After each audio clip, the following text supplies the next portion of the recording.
Voy a, voy a hacerme más espacio en la pantalla. Voy a quitar que vamos a hablar sobre la siembra de las hortalizas.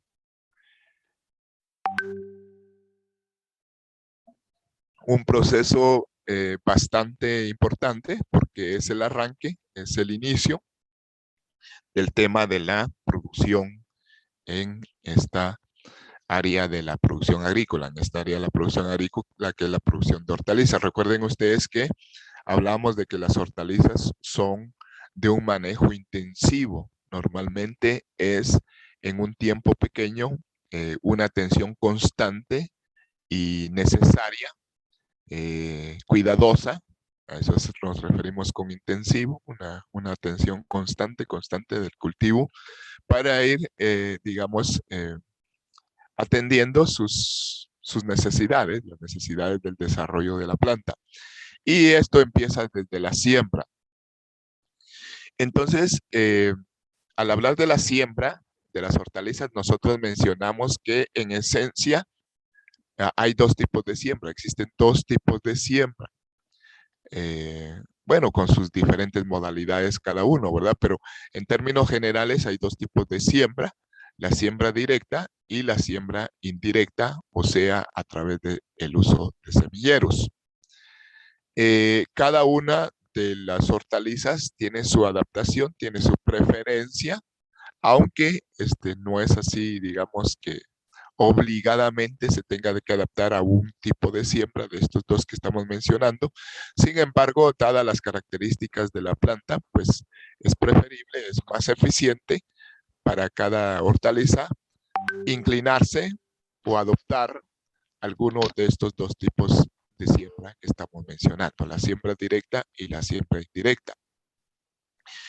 Entonces, pues para algunas hortalizas existen ventajas en la siembra por semilleros. Sin embargo, hay otras que claramente pues, puede hacerse sin el uso de esta técnica de semilleros, se puede hacer en el campo directo y eso pues permite ahorrar algún cierto tipo de trabajo, cierto tipo de esfuerzo y tiempo, ¿verdad? Entonces, no todas las plantas son adaptadas para el uso de almácigos o semilleros.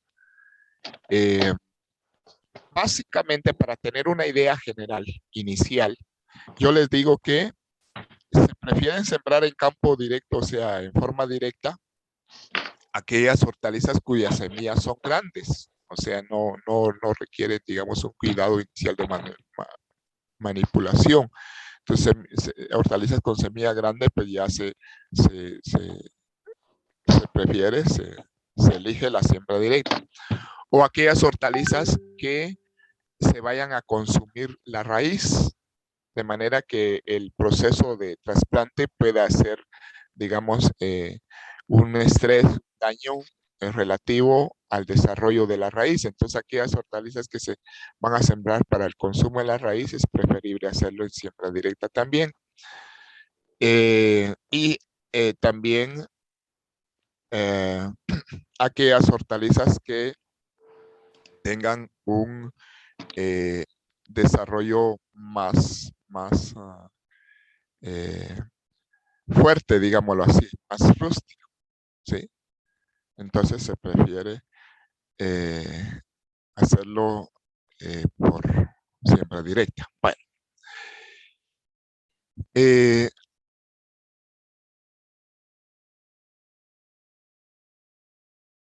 entonces, primero, el método de siembra directa. Bueno, menciono tres condiciones para la siembra directa.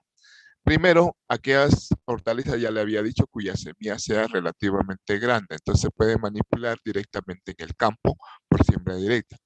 Aquellas hortalizas que su parte aprovechable sea la parte subterránea, por ejemplo, la zanahoria, ¿sí? Y aquellas hortalizas que se siembren usando una semilla vegetativa, o sea, no la semilla botánica propiamente, sino que alguna otra estructura que nos permita reproducir la planta, como este es el caso del ajo, por ejemplo, que se está sembrando a través de una porción del bulbo, ¿verdad? Entonces ahí se hace en forma directa.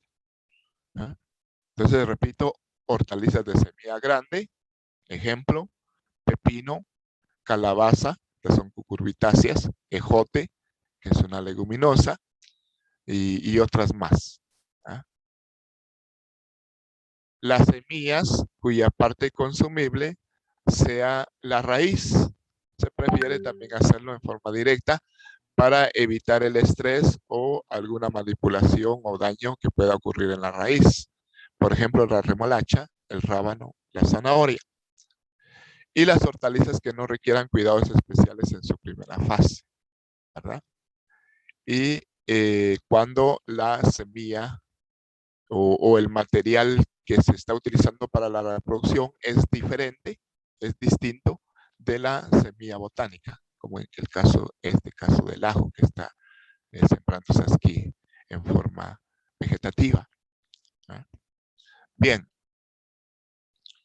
en la siembra indirecta, entonces ya se proporcionan ciertas ventajas a la hortaliza en su primera fase de desarrollo. Y estas son algunas ventajas que vamos a definir. Pero antes quiero darle la oportunidad a los primeros dos estudiantes. Entonces, le voy a preguntar a Alejandra. Alejandra, por favor, nos resume las hortalizas que se prefieran sembrar de manera directa, o sea, sin el uso de semilleros. ¿Cuáles son o cuáles son las razones o cuáles son las hortalizas que se prefieren sembrar en forma directa? Que manda ingenieros que se me traba un poquito. No puedo ver lo que está en la pantalla. Bueno, la pregunta que yo le hago es ¿cuáles son las hortalizas o por qué razón algunas hortalizas se prefieren sembrar en forma directa?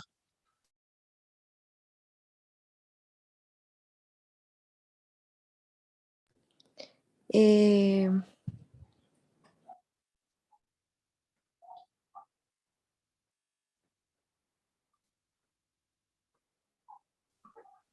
y Bueno, aparte de recuerden que aprovecharle la raíz que podemos comer, la que se siembra en una estructura o parte de ella, por eso es directa, ¿no? Semillas grandes.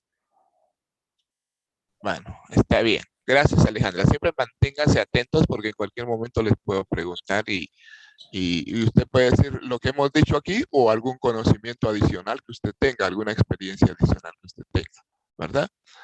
Luego, entonces, le voy a preguntar a Byron López. Byron, aunque no lo hemos mencionado, pero por experiencia, ¿qué ventajas cree usted que aporta el semillero en el uso de este sistema en la plantación de hortalizas? ¿Qué ventajas puede tener el uso de semillero? Una mejor un mejor control en algunas plagas que afectan a la raíz o a la semilla directamente.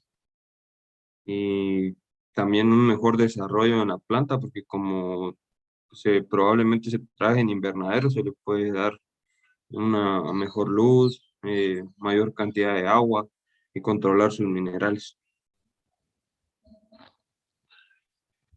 Gracias, Byron. Entonces, en esencia, la idea del uso de semillero, que algunas veces se hace dentro de invernaderos, como ven ustedes las imágenes ahí, a veces se hace fuera de invernaderos, pero de cualquier manera se le trata de dar ciertas condiciones que garanticen la germinación, en primer lugar la germinación y en segundo lugar el desarrollo inicial de la plántula, ¿verdad? Entonces, debe tenerse en cuenta para esto, digamos, aquellas plantas que requieran cuidados especiales durante su primera fase, pero por otro lado, soporten el trasplante, porque en el trasplante siempre se genera cierto estrés de diferente naturaleza y entonces hay que tener cuidado con esa práctica. Eh, La idea, repito, como decía Byron, es darle ciertas condiciones que en algún momento pueden tenerse mejor control sobre ellas, como evitar las plagas, evitar las enfermedades, eh, proporcionarle una humedad adecuada, una luz adecuada, una temperatura adecuada A veces eso se logra concentrando más las plantitas en un espacio restringido, en un espacio de cuidados especiales, y eso se logra a través del semillero. Los semilleros pueden ser semilleros directamente en el suelo o con el uso de algunas estructuras de apoyo, como cajas o bandejas, etcétera, de manera que las condiciones ambientales se mejoren. Eso permite en algún momento hacer una ganancia de tiempo cuando las condiciones ambientales en el campo definitivo no son las ideales, pues se avanza un poquito en la plantación, desarrollando la primera fase bajo condiciones un poquito más controladas, ¿verdad? Entonces, enumerando algunas ventajas: ganancia de tiempo en la etapa de producción en el campo. Era lo último que yo les comentaba, que a veces el campo no está totalmente preparado, o sea, hay todavía que hacer algún arreglo en el campo definitivo, y entonces se avanza un poquito en el desarrollo de la planta usando los semilleros. Ahorro de semilla, puesto que al ser un poquito mejor controlada la germinación, no hay necesidad de hacer tanto replanteo, o sea, una resiembra en trasplante, ¿verdad? Por pérdida de escasa germinación. También otra ventaja, tienen que tenerla en cuenta ustedes, es la obtención de plantas uniformes en tamaño y en edad fisiológica. Es un poquito pues más uniforme el desarrollo, por lo mismo que yo les decía que no es tan necesario el uso de resiembra, sí en algunas ocasiones, pero un poco más reducido.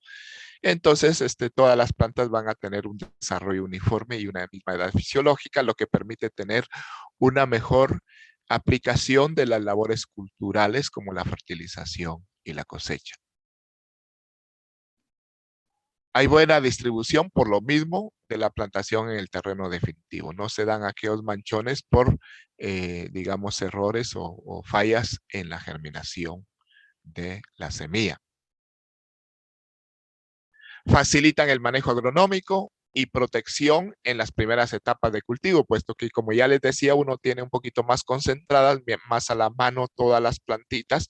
Entonces eso le permite tener un mejor control, un mejor manejo durante las primeras etapas del desarrollo de la planta. Para algunas plantas es el único método de producción que garantiza una producción en el terreno definitivo, ¿verdad? Y estas entonces serían algunas de las ventajas en el uso del semillero. Ahora, para hacer los semilleros, ya sea que el semillero se realice en el terreno, así en el suelo propiamente, o que se desarrolle, digamos, con uso de bancales o de cajas o de bandejas, digamos, especiales para ese trato, debe de generarse un sustrato apropiado. Pongan atención a esto, porque después yo les voy a dejar una tarea relacionada con el sustrato de los semilleros, ¿verdad? A eso me voy a referir con la tarea más adelante. Entonces, el sustrato, pues es la mezcla, podríamos decirle así, la mezcla de componentes que forman el suelo, o sea, digamos, el medio donde va a germinar y donde va a desarrollar la planta en semillero. A eso se le llama sustrato, a esa composición de diferentes elementos que van a constituir el medio en donde se va a sustentar, donde se va a sostener la plantita inicialmente. Ese sustrato, dice, es todo material sólido de origen natural, mineral u orgánico, que facilita que las raíces de la planta se introduzcan y se fijen en él. Para obtener una buena germinación, un buen enraizamiento y crecimiento de las plántulas, el sustrato debe tener ciertas características.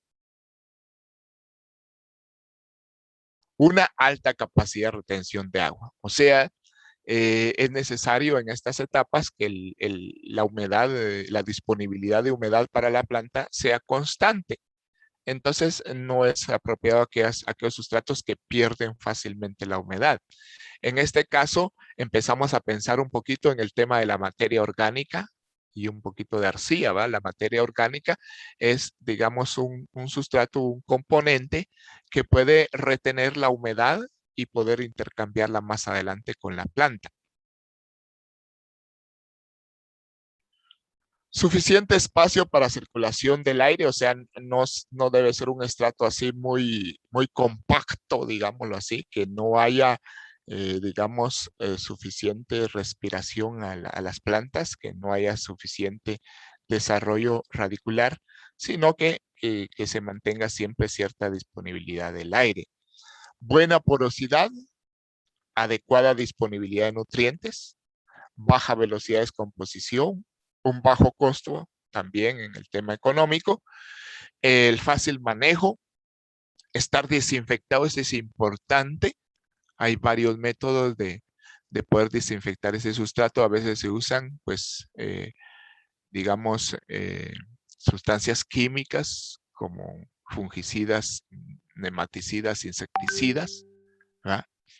A veces, ahora ya no se usa tanto, pero antes se usaba el método de gasificación, o sea, con gas. Eso, por el cuidado del ambiente, se ha reducido bastante.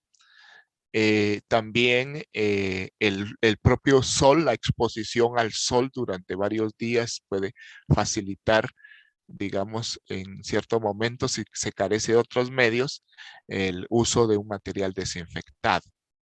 Que no tengan ni presencia de enfermedades, ni presencia de plagas del suelo u otros bichos que dañen la planta. También libre de semilla de malezas, porque ni modo que vaya a crecer la maleza ahí mismo, entonces no se está logrando el propósito del semillero. Estas son recomendaciones para el sustrato.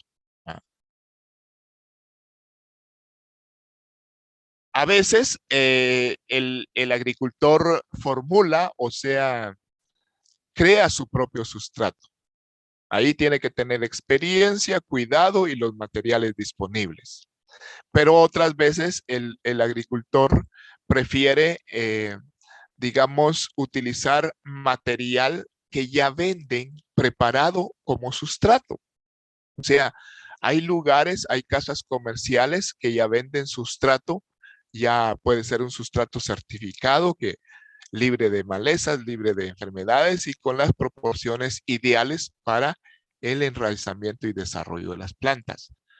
Entonces, se dan esas dos formas, ya sea que el agricultor compre, venden sacos de sustrato, compra el sustrato ya preparado, a veces resulta un poquito más caro, pero el agricultor que no tiene las posibilidades de formular su propio sustrato, pues se inclina por esta forma.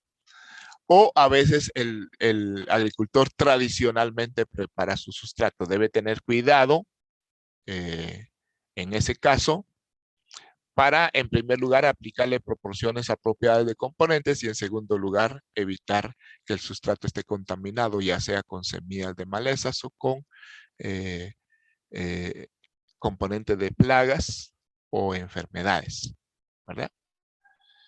Se usa normalmente compost o abono proveniente de una abonera ya bien descompuesto.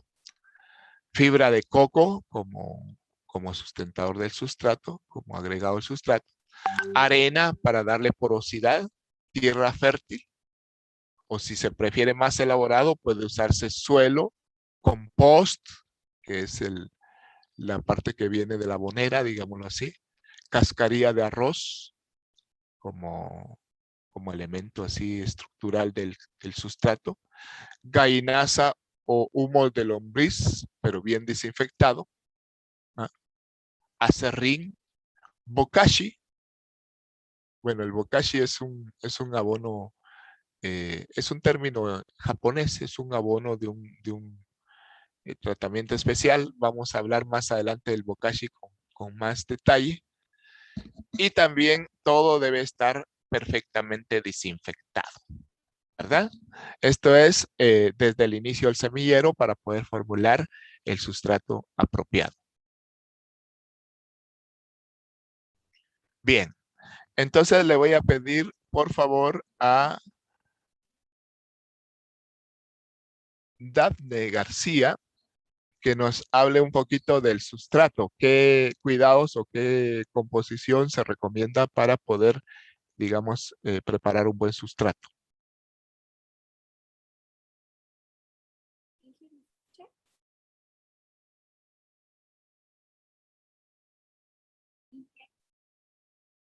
Bueno, Dafne me puede escribir un par de recomendaciones en el chat porque su micrófono sí está fallando de verdad. Entonces puede hacerlo en el chat, Dafne, por favor. ¿Alguna recomendación en el chat? Mientras Dafne escribe algo, entonces le voy a pedir a Diego Leonardo, que nos hable algo de la composición del sustrato. Diego, por favor. Este puede estar compuesto, el sustrato tradicional puede estar compuesto de compost o fibra de coco, arena y tierra fértil. También podemos usar gallinaza, cascarilla de arroz, humus de lombriz y ya no me recuerdo qué más. Bueno, principalmente, ¿qué cuidado, Diego? O Usted lo dijo, pero quiero que afirme más. no me recuerdo. Que esté bien desinfectado. Ya le había dicho que Sí, usted lo sí. dijo, pero que esté bien desinfectado. Eso quiere decir libre de semillas de malezas, libre de hongos, libre de bacterias, ¿verdad? Y hay ciertos tratamientos que se recomiendan para eso. Bueno, entonces vamos a continuar. ¿Qué cuidados se requieren para el semillero? Primero, acabamos de mencionarlo, bien desinfectado o uso de sustrato certificado, ya comercial, pero proveniente de casas confiables, digámoslo así. Si se van a usar contenedores o bandejas o cajas, hay que lavarlas y desinfectarlas cada vez que se vuelvan a usar, porque normalmente son materiales que se usan durante muchas ocasiones. Entonces, a veces se traslada material, digamos, residual y entonces eso puede dar problemas. Entonces, las cajas o las bandejas perfectamente desinfectadas. Normalmente se debe aplicar un riego constante, ya sea en las primeras horas de la mañana o en las últimas de la tarde, donde el sol no afecte demasiado o la temperatura no afecte demasiado, en horas frescas. Siempre, siempre, siempre un cuidado fitosanitario efectivo. ¿Va?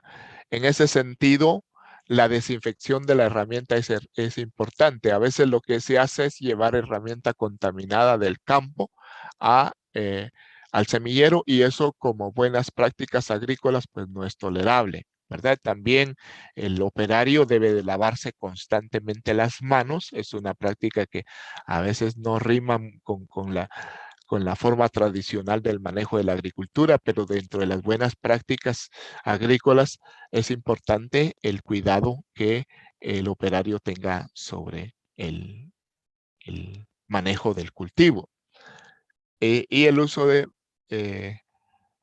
prácticas de también fungicidas preventivos, ¿verdad? La fertilización es importante, en algún momento puede usarse, digamos, abono orgánico, ya sea proveniente de gallinaza, de humus, de bokashi, de compost, perfectamente desinfectado, pero también pueden incorporarse, digamos, en forma moderada, elementos directos como el fósforo y el nitrógeno. El nitrógeno es fundamental en las primeras etapas de desarrollo de la planta, ¿ah? Y el fósforo para el desarrollo un poco más fuerte de los tallos y las raíces, ¿verdad? Bueno, ahora qué cuidado con el trasplante. Digamos, una vez se ha terminado la etapa del desarrollo del semillero, que puede durar de de 15 días a un mes, dependiendo del tipo de cultivo. A veces dura hasta un mes. Entonces, se hace el trasplante. Generalmente, cuando la planta ya ha alcanzado unos 10 centímetros de altura, ¿sí? Y tengan, digamos, unas 2 a 4 hojas con el desarrollo suficiente de las raíces. ¿Ah? Generalmente esto sucede un mes después de la siembra. Unos días antes se recomienda disminuir un poco el riego para darle un poquito de más rusticidad a la planta y que ésta pueda soportar el estrés hídrico que genera el trasplante en el momento que se realice. Entonces, en las primeras días de la plantación se le va dando el riego constante diario, a veces 2 veces al día, pero después se va reduciendo ya cuando se acerca el trasplante. Sin embargo, antes de hacer el trasplante sí hay que aplicar un riego así bastante profundo. ¿Ah? Entonces, antes del trasplante se humedece bastante para evitar el daño de las raíces y también que vaya con suficiente humedad en el momento de hacer el trasplante.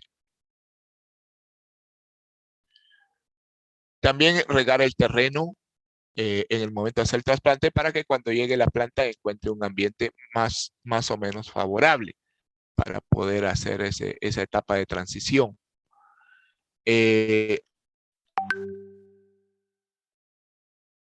Minimizar el estrés y hacer que las plantas comiencen a crecer cuanto antes. Miren, lo ideal como una práctica técnica es que el trasplante utilice el menos tiempo posible.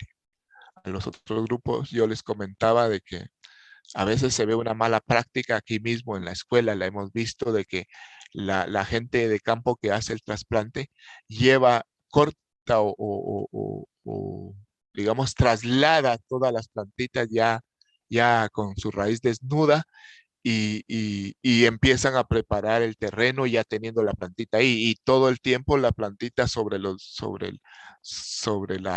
suelo, sobre las camas, exponiéndose a la desecación, exponiéndose al sol y entonces eso le causa un mayor estrés y hace que se tarde más en reaccionar, más en adaptarse, se detiene un poco el crecimiento y entonces a veces hay pérdida de planta también. ¿Ah? Las plántulas bien regadas, ya lo habíamos dicho en la diapositiva anterior, y luego proporcionarles agua inmediatamente después del trasplante. Cuando las plantas se colocan en el punto, en el hoyo donde está el sitio del trasplante, debe tenerse cuidado de que el suelo llegue a nivel del cuello de la planta, o sea, ni más ni menos. La planta no enterrada totalmente el tallo, pero tampoco dejar descubierta parte de la raíz, ¿verdad? Entonces, esa técnica se hace muy rápido, pero con mucha experiencia y cuidado. La gente que trasplanta debe de tener el cuidado de no dejar el cuello enterrado o la raíz fuera del nivel del suelo. ¿Ah? Trabajar a la sombra, mejor si se evitan las horas de más intenso sol y proteger las raíces de la luz directa del sol durante el trasplante. Era lo que yo les decía, que a veces no se tiene el cuidado. No maltratar las hojas de las plántulas. A veces en el manipuleo, entonces se presionan mucho las hojas y entonces ya estas hojas se dañan. Evitar dejar bolsas de aire comprimiendo apropiadamente el suelo con los dedos al depositar la plántula. Esta ilustración da una mejor idea de esta situación. Bueno, se va a cortar en un momento. Volvemos a conectarnos, por favor, para una segunda etapa en la charla y hacer seguimiento de lo que llevamos, ¿verdad? Ingeniero, Pero, buenos días. Disculpe que le sí, interrumpa, soy Lamas Pérez, que yo no había podido empezar al inicio de la clase porque había tenido que salir por un inconveniente. pero me da una buena razón, me escribe en el chat o en el correo. Oye, lo voy a Okay. apuntar al venir de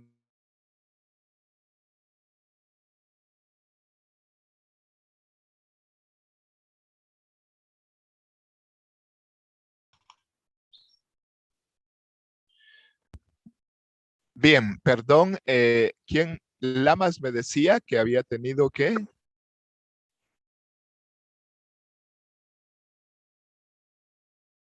¿Está Lamas?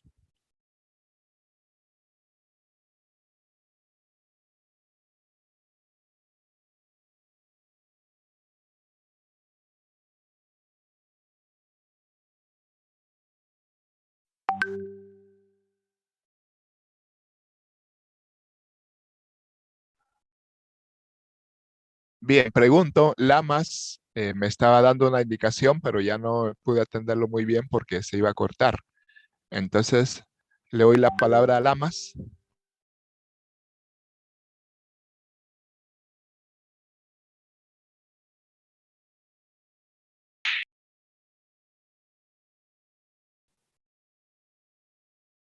Bueno, entonces no puedo quitarle la inasistencia a Lamas, porque Ahorita ingresó a la llamada, ingeniero. Ya está en la llamada.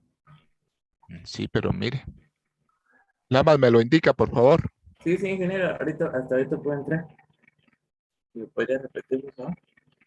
Cuénteme qué pasó con usted, por qué no se presentó a tiempo. Es que tuve que salir por un imprevisto. Bueno, Fue entonces mi papá fue el que me dijo que tenía que salir, no fue porque yo quisiera. siempre cuide de atender la práctica en su momento. Hoy por hoy lo vamos a registrar sin ninguna observación, pero Gracias. siempre les recomiendo estar atentos. Bueno, entonces estábamos hablando de los cuidados durante el trasplante y les decía yo en los dos últimos cuidados de que hay que evitar, digamos, el daño que se pueda generar al momento de trasladar o incluso en el momento mismo de colocar la plántula en el punto del trasplante. A veces, como se sostiene de la parte foliar, si no se tiene cuidado, se daña la plantita. Y lo otro que les decía que el cuello de la planta debe de quedar exactamente a nivel del suelo. Para eso entonces se calcula la profundidad dependiendo de la raíz que tenga la planta, se calcula la profundidad del hoyo. Y lo otro es que debe quedar no totalmente compactado, pero sí suficientemente apelmazado el suelo para evitar que queden bolsas de aire. O sea, siempre con las manos inclusive se le da una presión ligera sobre el suelo al momento de colocar la planta para que el contacto del sustrato que trae la raíz con el suelo sea un contacto directo sin formar bolsas de aire, les decía. Entonces esa es la última recomendación de la que hablamos. Bien, antes de continuar, entonces haciendo un resumen, le voy a preguntar a Esaú que nos hable de unos 3 cuidados en el momento de hacer el trasplante. Sí, ingeniero. Unos cuidados que se pueden tener en el trasplante es minimizar el estrés y hacer que las plantas comiencen a crecer cuando antes. También trabajar en sombra, como usted lo había indicado, no exponerlas al sol. Y también no maltratar las hojas que ya tengan cuando todavía están en el, en la, ¿cómo se le llama estas cosas? En el semillero se podría decir, solamente. Gracias, Esaú. Bueno, entonces, luego ya en el manejo, en el trato de la siembra en campo definitivo, hay diferentes métodos dependiendo del sistema que se use en la siembra y dependiendo de la hortaliza que se trate, ¿verdad?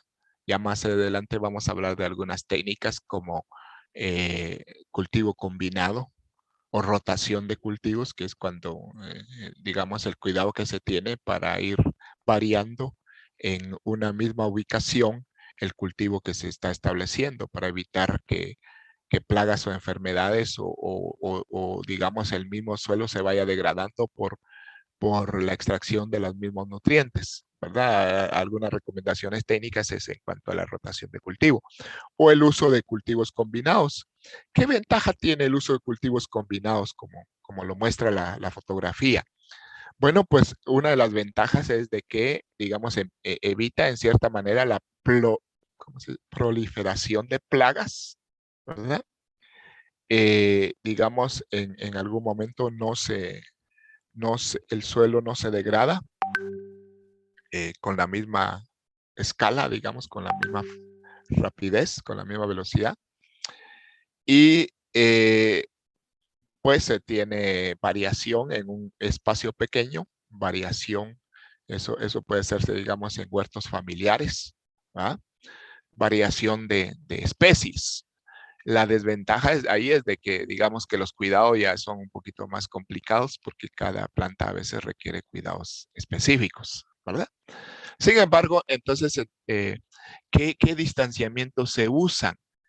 Eso va a variar un poquito, no nos aprendemos los distanciamientos de memoria, sino básicamente algunos criterios para tomar en cuenta al momento de hacer el distanciamiento, o sea, al momento de hacer la siembra en cuanto al tema del distanciamiento. Y pues luego con esos criterios técnicos ya consultamos respecto a la especie en particular que se va a sembrar.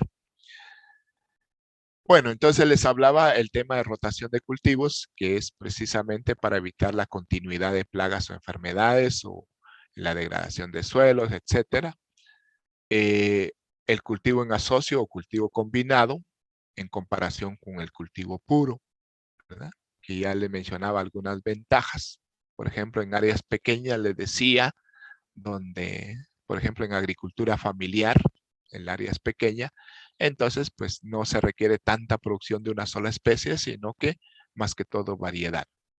¿Ah? Y eso también evita, digamos, el trasloque de enfermedades, de plagas o enfermedades. Si la siembra se hace de forma directa, pueden emplearse varios métodos, ya sea el método de postura o de golpe, el método de esparcido, o sea, lanzar las semillas así con cierto cuidado de distribución en toda el área. Se hace algunas veces. Y también otro de los preferidos es al chorro o al chorrillo, que se va dejando la semillita, digamos, regada con cierta densidad a lo largo de una línea que corresponde al surco, ¿verdad? Y más adelante, entonces, ya se harán los raleos oportunos, que es ya digamos, dejar la concentración o la densidad de la plantación que sea más oportuna. Si es por trasplante, entonces de una vez se va dejando al distanciamiento apropiado. Hay que considerar distanciamientos apropiados para cada cultivo. ¿En qué se basan los distanciamientos? Bueno, en primer lugar, hay que tener en cuenta el desarrollo foliar que tenga la planta. ¿Ah? O sea, si es una planta como el brócoli, por ejemplo, ustedes han visto el brócoli, cuánto se extiende, digamos, al momento de desarrollar la parte foliar. Entonces hay que tener en cuenta eso. O el hábito de crecimiento del tallo también. A veces son tallos rastreros o semirrastreros, como por ejemplo ciertas cucurbitáceas, que a menos que se use tutoreo, pues entonces los tallos son más o menos rastreros. Entonces ahí hay que darle su espacio suficiente para poder desarrollar toda una plantita, ¿verdad? ¿Qué parte de la planta es aprovechable? Por ejemplo, si es la raíz, etcétera. Entonces, ¿qué factores determinan el distanciamiento? Aquí está la diapositiva. ¿Qué factores determinan el distanciamiento? Primero, el tamaño de las plantas y su desarrollo. Es decir, si crecen mucho lateralmente o si ocupan o tapizan el suelo. Les hablaba de las cucurbitáceas, ¿verdad? Que tapizan el suelo. Entonces ahí se da un distanciamiento más grande. O les hablaba del brócoli que crece mucho lateralmente, ¿va? Tomate, por ejemplo, a menos que se tutoree. ¿Ah? Entonces, estas son plantas que crecen lateralmente, ¿verdad?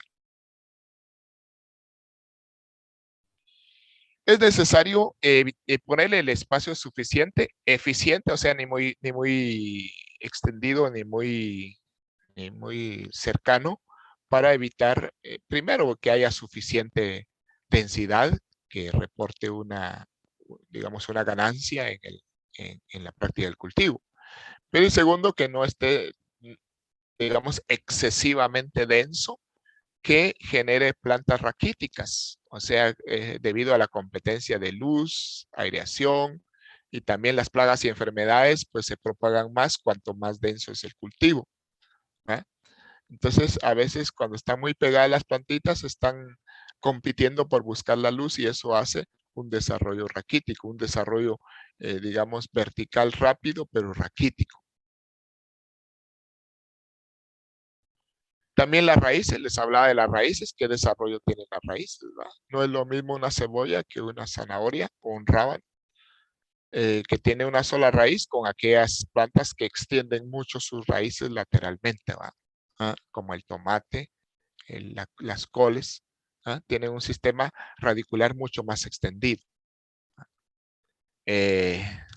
Entonces hay que tener esos cuidados y luego pues entonces ya hacer la siembra al distanciamiento oportuno.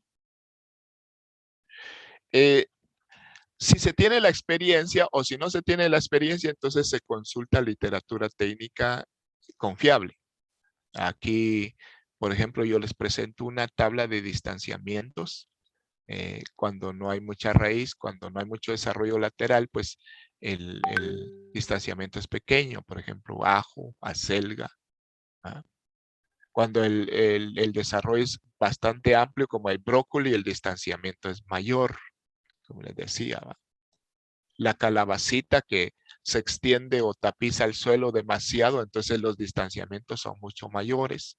Y ustedes encuentran entonces las coles, les decía, como la col de Bruselas, la coliflor, tienen un desarrollo foliar muy extenso y entonces ahí el distanciamiento es mayor. ¿Va? El melón que se extiende lateralmente. ¿Va? Y otras como el perejil, estas son distanciamientos cortos. ¿Va? Y entonces, repito, si no se tiene la experiencia, se hace una combinación entre el criterio técnico que ya les he mencionado y la consulta con ciertas tablas que ya se manejan en la literatura técnica de las hortalizas. ¿Verdad? Perdón. Para el cálculo de densidad de siembra, a veces necesitamos para proyectar la cosecha o para proyectar, digamos, ciertas aplicaciones de fertilizantes, por ejemplo, es necesario considerar la densidad de siembra. La densidad de siembra se refiere a la población que se presenta en un área particular. Dice, en ecología se refiere al número de individuos de una especie que existen por unidad de área. Y eso se extrapola a las hortalizas. Entonces, en el caso de la agricultura, nos referimos al número de individuos que fueron sembrados por unidad de área. Por ejemplo, 20.000 se traduce al final de cuentas. Calcular en forma rápida la densidad de población o la densidad de siembra es importante y es fácil, es sencillo. Normalmente, si usted le toca calcular la densidad de población o la densidad de siembra, lo que hace es dividir el área completa, ya sea si se trata de una hectárea o de un área en particular diferente. Entonces usted divide el área total entre los dos distanciamientos, el distanciamiento entre plantas multiplicado por el distanciamiento entre surcos. Eso representa el área que ocupa una sola planta. Sí, cuando usted multiplica el distanciamiento de planta por el distanciamiento entre surcos, entonces le da el área que está ocupando una sola planta. Entonces, dividiendo el área total dentro del área ocupada por una sola planta, nos da el número de plantas. Ahora, si hay dos granos por postura, digamos, entonces multiplica esto por 2. Si son 2 plantitas por postura, como se acostumbra en algunos casos. Caso de maíz algunas veces. Entonces, esta es la forma de calcular la densidad de siembra. ¿Verdad? Dividiendo el área total dentro del área ocupada por cada planta. Es decir, distanciamiento entre surcos por distanciamiento entre plantas. Eso nos da el número de plantas. Repito, si hay 2 2 por postura, entonces se multiplica por 2 ese resultado. Bien, ¿qué cuidados después del trasplante? Antes de esto, solamente voy a hacer un resumen y le voy a preguntar a Fernando González, que nos hable algo sobre en qué se basa el distanciamiento que se aplica a las hortalizas en el momento de la siembra.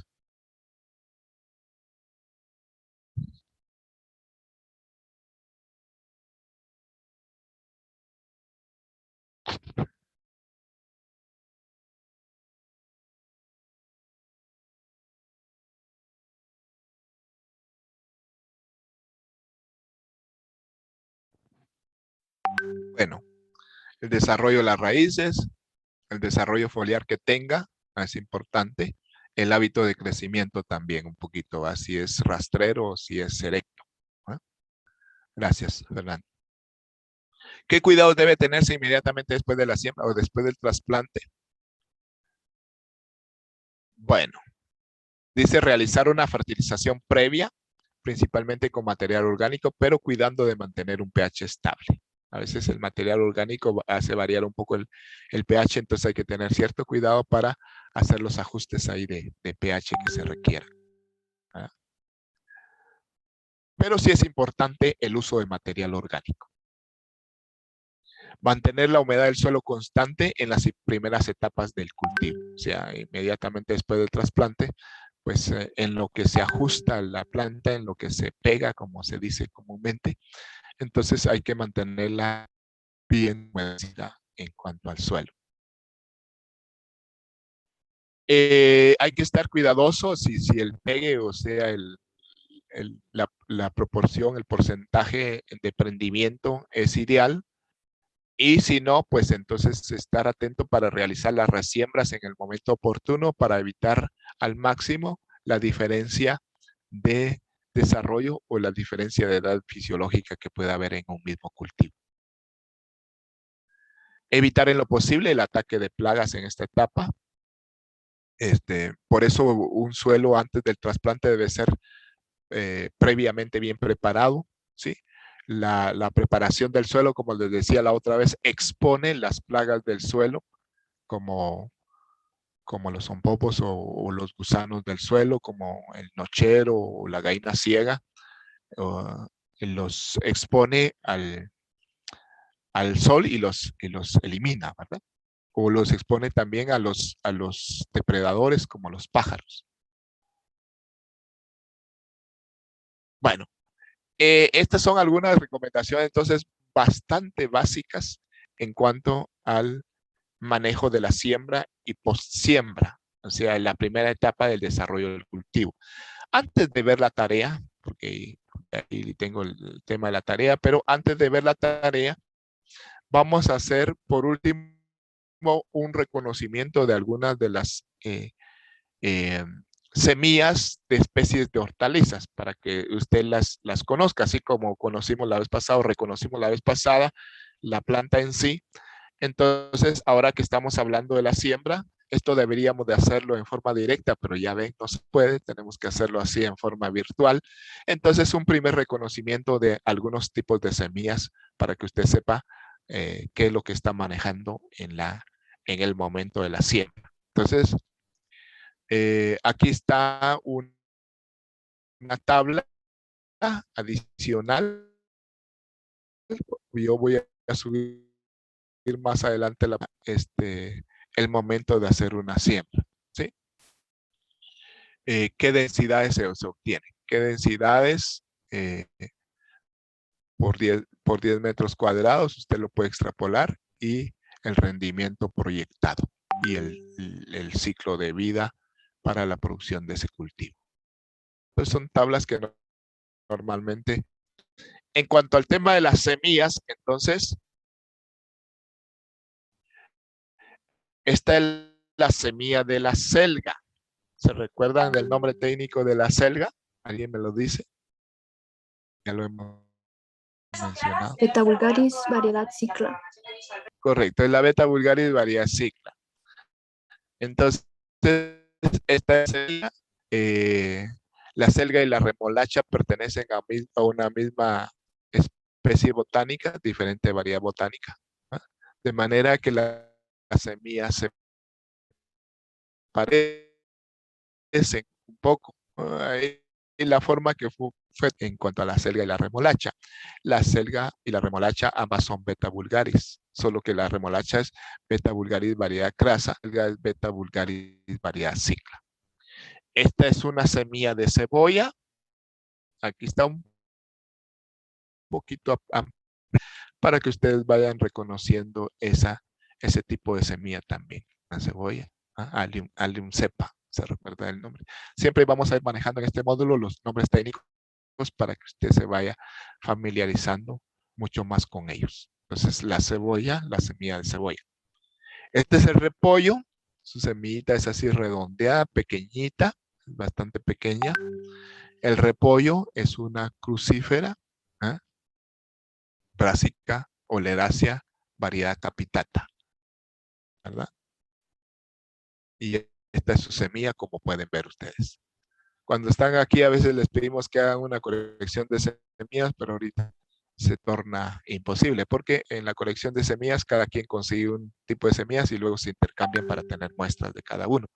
Pero aquí, pues, nos vamos a conformar solamente con verlas. Esta es la lechuga. La lechuga, su semilla es pequeñita también. Ahí está un poco ampliada, pero esta es la forma así alargada de la semilla. ¿Alguien me dice el nombre de la lechuga? Lactus sativa. Lactuca sativa. Bueno. Y el chile es una solanácea.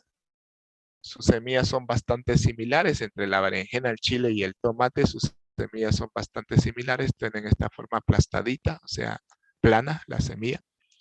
Hay diferentes variedades de chile. Capsicum annuum, Capsicum frutescens, ¿sí? El chile tiene su origen en el área de Centroamérica y México, ¿verdad? Es nativa de aquí, por eso hay tantas variedades nativas de chile en nuestro país, ¿no? Entonces, esta es su semilla, chile Capsicum annuum o Capsicum frutescens.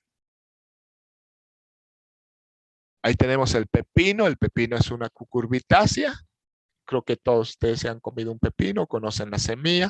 Sin embargo, ahí reunida, esta es la forma de la semilla. Cucumis sativus. De esta cucurbitácea. Luego tenemos el ejote. El ejote es un frijol tierno, digámoslo así. Phaseolus vulgaris. Todos conocemos la semilla de frijol, pues entonces es un frijol adaptado para producción en fresco. El ejote, Phaseolus vulgaris. Y esta es la arveja, es otra leguminosa, o sea, pertenece a la familia Fabaceae. ¿Alguien me dice el nombre de la arveja, por favor? Pisum sativum. Pisum sativum, gracias. Pisum sativum es la arveja. Es otra leguminosa, lo mismo que el ejote. Pertenece a la familia Fabaceae. Y esa es su semilla, así redondita, un color crema, puede variar a ligeramente rosado. Esta es la coliflor, es otra brásica, ¿no? Este sería Brassica oleracea, variedad botrytis. ¿Recuerdan ustedes la semilla del repollo? Bastante similar. Es la misma especie botánica, coliflor. Este es el melón. Ustedes ven el pepino ahí arriba. Aquí está la semilla de melón. Todos conocemos, creo yo, la semilla de melón, ¿no? ¿Cuál es el nombre técnico del melón, jóvenes? Cucumis melon. Cucumis melon. Es el mismo género, pero diferente especie que el pepino. Cucumis melon. Y esta sería su semilla. La siguiente semilla es la semilla de zanahoria. Entonces, si es diferente. La zanahoria, Daucus carota. Y aquí pues está algo ampliada también, pero esa es la forma, si ustedes pueden verla ahí, la forma de la semilla de la zanahoria. Daucus carota.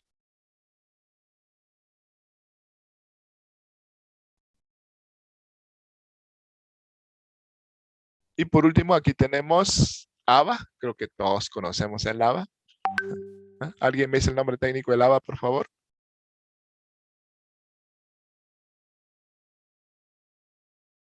Bueno, Vicia faba. El haba Vicia faba es una leguminosa también de clima frío particularmente. Y esa es su semilla botánica. La sandía, creo yo también conocemos todos la sandía, la semilla de la sandía. Es una hortaliza, como mencionábamos la otra vez. Hortaliza de clima cálido, ¿ah? Sandía. ¿Ah? ¿Alguien me dice el nombre técnico de la sandía, jóvenes? Citrullus lanotus. Citrullus lanatus, muchas gracias. Citrullus lanatus, es también cucurbitácea, ¿verdad? El tomate, ya habíamos visto el chile. Aquí esta no es el color natural de la semilla de tomate, sino que ahí le agregaron, me parece, un fungicida. Un fungicida pudo haber sido un insecticida fungicida o un fungicida nematicida. Entonces es donde adquiere la semilla esta coloración, ¿verdad? El tomate, Solanum lycopérsico, es una solanácea, igual que el chile, y creo que todos conocemos la semilla de tomate. Solanum lycopérsico. El zucchini es otra cucurbitácea. Todos conocemos al zucchini, perdón. Su semilla es bastante similar a las de otras cucurbitáceas. El apio, su semilla es pequeñita, semejante a la zanahoria, pero pequeñita. ¿Sí? ¿Alguien me dice el nombre técnico del apio?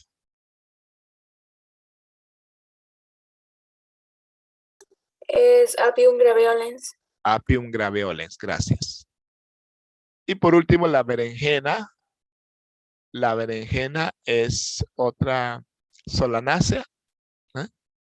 Solanum melangena, ¿verdad? Y como puede ver usted, las semillas de estas solanáceas son bastante semejantes. Es el color natural de la semilla de la berenjena. Entonces, berenjena, tomate, chile pertenecen a la misma familia. Y por eso son semejantes sus semillas. Bueno, este fue un recorrido entonces entre las principales semillas, solo para que veamos un reconocimiento breve de detalle de cada una de ellas. Y entonces ahora sí retornamos al tema de la tarea designada para el día de hoy. No sé si tienen alguna duda antes de hablar de la tarea.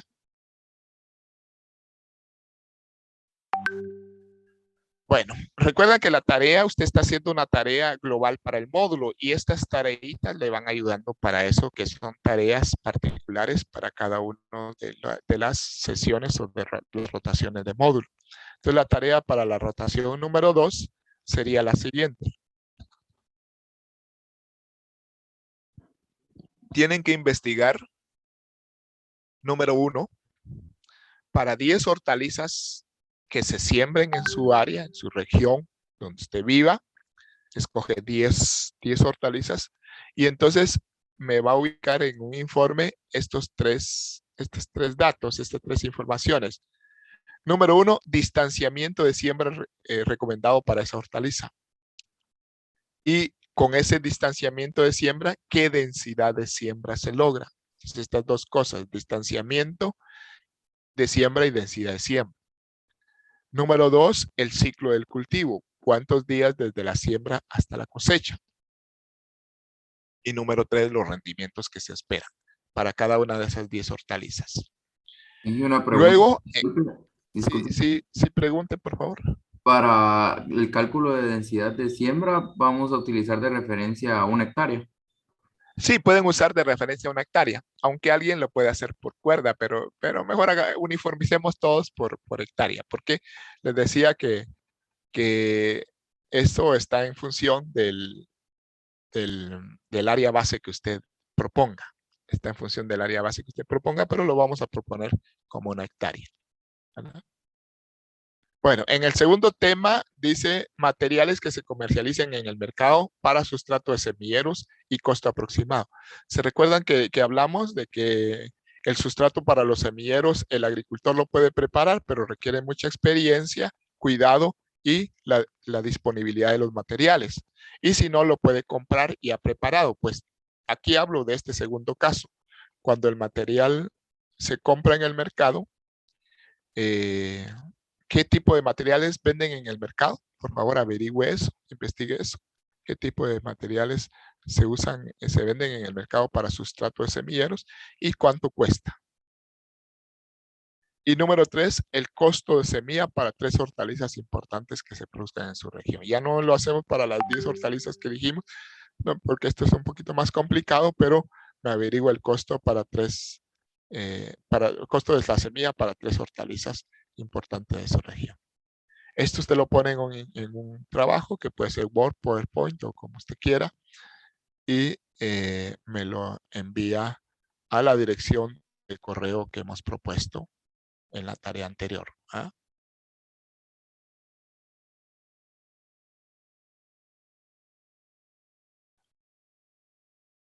¿Alguna pregunta?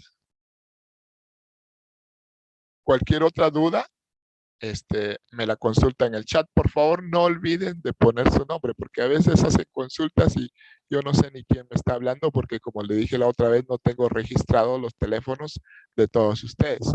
Entonces, si me hace una consulta por el chat, por favor, me incluye su nombre y número de grupo. Tengo una pregunta, si acá en mi región, digamos, acá como soy de la zona costera, si no se producen, digamos, tan así las 10 hortalizas que sí que, esa que usted está pidiendo, puedo colocar de otra región. Claro, ponga por lo menos unas 4 si hay. ¿Ah? Ponga, entonces usted separa y pone hortalizas para clima cálido y luego pone otras hortalizas de diferente clima, ¿verdad? Puede complementarla, pero sí tiene que hacer la indicación cuáles son las que son adaptadas para su región. ¿Ah? Gracias. Que mínimamente puede haber unas 3.